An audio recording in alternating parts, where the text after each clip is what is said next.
Take a kid from your church that's never been hunting or fishing. Daddy don't come to the church. That kid will never forget that in 150 years.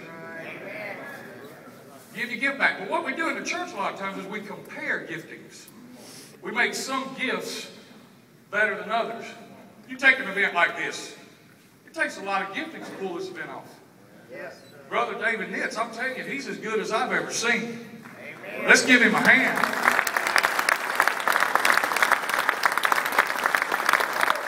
That guy can do 3 things at one time. I can't do that.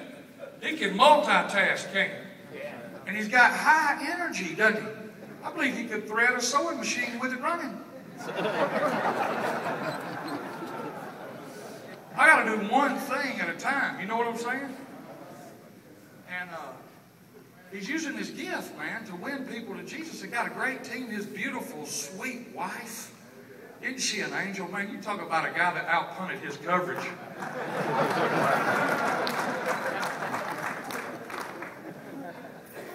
It takes all kinds of gifts. You know, somebody set the budget for this event. Somebody, those musicians, it's incredible. Are you kidding me? Come up behind that song and do comedy?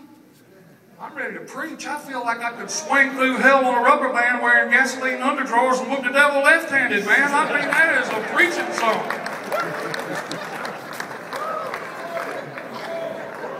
Somebody had the gifting of doing the barbecue. Listen, boys, I got a black belt in barbecue, and that was as good as I've ever eaten in my life. There's two rednecks in this world that deserve their millions. Whoever invented the TV remote control, and whoever the first redneck was to put a smoker on wheels. Wasn't that brilliant? We'll come to you and smoke meat. By the way, for every pastor here, I'm going to give you this free of charge, the best fundraising idea in the history of the church. I'm going to give it to you right now. I think that churches as fundraisers ought to develop a perfume for women that smells like meat smoking on a grill. I tell you, women wear perfume for each other. We don't want to smell a flower by the brook or a daisy in the field. We want to smell a Boston butt about halfway done, don't we? I don't know if women would buy it, but every man in America would buy 2 bottles. I tell my wife all the time, baby, you're going to fire me up, just rub a little peanut butter behind your ear or something, you know?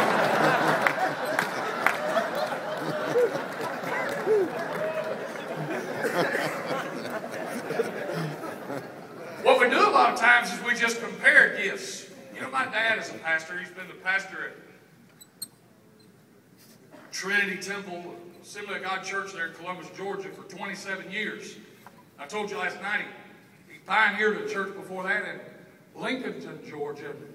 Boy, my dad, great guy. Matter of fact, one of the leadership team of his church is with me this week. A great friend of mine, Charles Lahan.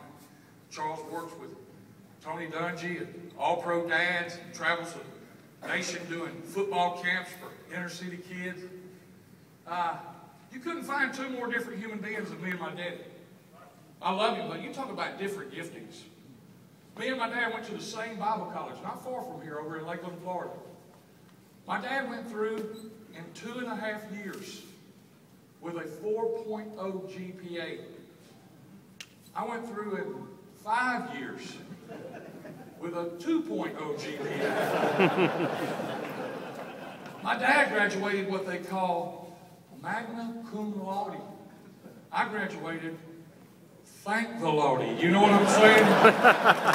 Magna cum barely. I barely made it out of there. I've heard it was a social promotion. I don't know.